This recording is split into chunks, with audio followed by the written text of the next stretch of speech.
Hey guys, it's Mia here, and today I'm going to be doing a different kind of video, and it's going to be on the What's on My iPhone video. And recently I pre-ordered the iPhone 12 Pro Max in the color silver, and it's 125 gigabytes, and I had a few days to just kind of play with everything, and I'm just going to be showing you guys like the theme that I have on my phone and what apps I have, as well as a little bit of the unboxing process. So I hope you guys enjoy this video, and without any further ado, let's just get started. So first I'm going to be talking a little bit about the unboxing, and if you guys want to skip to the part where I just talk about what's on my iPhone, you guys can skip to the timestamp right here. But basically, this year was a little bit different. I pre-ordered it online and had it shipped to my house. And the box that it came with was super minimalistic. After taking the wrapping off the phone, you can just see the iPhone and the accessories included in it. And some of you guys may know that this year there were some accessories that weren't included, such as the USB-C wall charger and the earpods with the lightning connector. And honestly, for me, this kind of sucked because I did not have the USB-C wall charger, but I could still get around with charging my phone by using my iPad charger or kind of using the cord that it came with and plugging it to my MacBook. So there was still at least a way I could still charge my phone.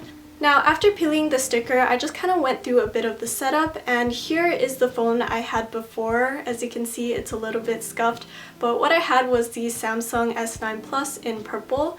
And when it came to transferring the SIM card, I had a little bit of difficulty just because I didn't know the SIM card eject pin of the Apple one didn't work for my Samsung. So I basically had to fish out my Samsung box and find the eject pin for that. But after I finished setting up my iPhone, including the Face ID, that was basically it.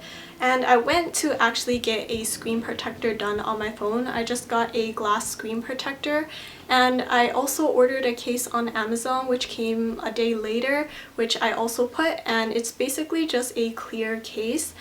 So now getting into the actual what's on my iPhone part, the first thing you'll see is my lock screen, and I basically found this wallpaper off Pinterest, and if you guys are interested in it, I will link it down in the description down below. So when you guys open up my phone, you'll kind of see that I have a pink theme going on, and if you guys are curious as to how I did this, you can basically watch a video by Ashley Fong, which is what I watched to theme my phone, and I'll link it down in the description down below as well.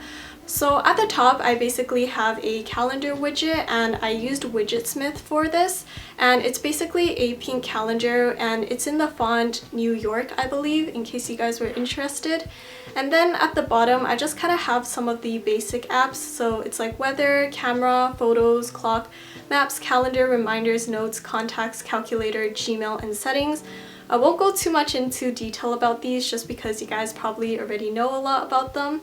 Then at the bottom, I just have the phone, Safari, Messages, and Spotify, just because I tend to use those apps a little bit more on the daily. So moving on to the next page, I basically have another widget with all my reminders, and everything I write in the Reminders app basically shows up here. And I find it's always nice just to have an area where I can easily access my reminders, just so I don't have to go into the app every single time if I want to just see what I have due soon. But anyways, at the bottom I have my social medias. So I have Facebook, Messenger, Instagram, Snapchat, Discord, YouTube, Reddit, and TikTok. And these are the ones that I usually use on the daily. So scrolling to the most left, this is basically where I keep the rest of my apps. And I really don't like how I couldn't really organize my app library, but if you guys know a way on how to organize this, please let me know. But basically at the top, I just have suggestions and recently added, but I won't go into my recently added just because I basically downloaded everything a few days ago. So in the second row, I basically have my social media apps, and the only things that are different that I didn't mention before was Life 360. Life 360 is basically a location tracking app that you can use with like your family members or like your partner, and I use this with my boyfriend just to make sure we're safe when we are going out by ourselves. but thank God my parents don't know about this app yet. Line I basically only use with my grandma, and sometimes we send each other videos, but sometimes we send each other voice memos, and that's kind of like the only way we can communicate by phone since I don't really read or write Chinese, so it's a little bit hard for me to communicate with her sometimes. But then I also just have WhatsApp, and WhatsApp I only use to talk to my clinical group, so that's the only reason why I use those apps. Moving on to the productivity and finance, I basically just have my Gmail in there, and then the rest are basically apps that come with the phone. I also have shortcuts in here, which is basically how I did the theme of my phone. And I know some people get really annoyed by the notification badge of my Gmail, but honestly I know there are other people in this world that are like this, and honestly I just don't clean it out just because I feel like it'll just take me too much time at this point. But anyways, moving on, I just have shopping and food, and here I just have Buns, which is kind of like a trading app, and then AliExpress and Amazon, so I can buy all my useless things. And then I have Garage, Shein, and YesStyle, which I use to kind of shop for clothes or browse around from time to time. And then I have Uber Eats, which you guys probably already know about. And then utilities, I probably won't get into too much about because you guys probably already know about them. Then for my other category, I have Pinterest, and this kind of bothers me how there's only one app in the folder, and ideally I want to move it to social, but I can't really do that because it doesn't let me. Moving on to health and fitness, I just have COVID alert, which kind of notifies you if you were close to someone with COVID.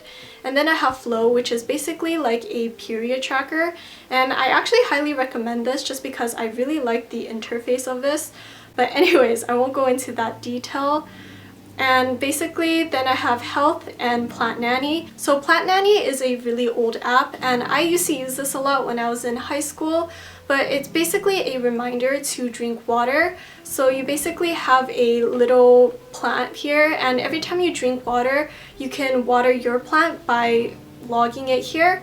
And I just think it's super cute and a great way to kind of like remember to drink water, because sometimes I tend to forget. But anyways, then you just have Sleep Cycle, and Sleep Cycle is supposed to wake you up in your lightest sleep phase, so it's supposed to help you feel more refreshed in the morning. But honestly, I'm always sleep deprived, so I feel like this really doesn't do much. So Tide is one of my favorite apps because I think it has a lot of really nice features to it. There is a focus timer, a alarm clock, a nap timer, and also breath is supposed to help you with guiding you taking deep breaths, so it's good for when you're relaxing. But the feature that I use the most is actually the focus timer, and this basically helps me when I'm in school, especially when I tend to get distracted a lot by like my phone and stuff. I'll just kind of have this running in the background, and I find that it helps me not to use my phone a lot more. So then moving on, I just have information and reading, which I have Reddit, and I use Reddit a lot just in my spare time when I'm eating my breakfast. I like catching up on the different kinds of like memes and news that they have on there. And then I have entertainment, which I just have Spotify, SoundCloud, and YouTube. And I use Spotify a little bit more than SoundCloud, but SoundCloud is always nice when you're listening to music from like artists that are not as popular, so they don't really have their stuff on Spotify yet. But then I just have creativity here, and I have Lightroom and Visco, which is what I basically use to edit my Instagram photos. And then preview is what I use to kind of like see the layout of my Instagram photos before I actually post it. So then to the right, I basically have games, and I really only have 4 games because I usually don't play games on my phone. But then I just have Sally Salon, which is a game I used to play a lot when I had the iPod Touch, and recently I found it again when I was downloading apps for this phone. But Sally Salon is basically like Diner Dash, and I used to play this a lot when I was young. So the premise of it is basically like you have to try to serve a lot of customers as much as you can, and you want to serve them before they get angry and leave. So this is a game I used to play a lot when I was young.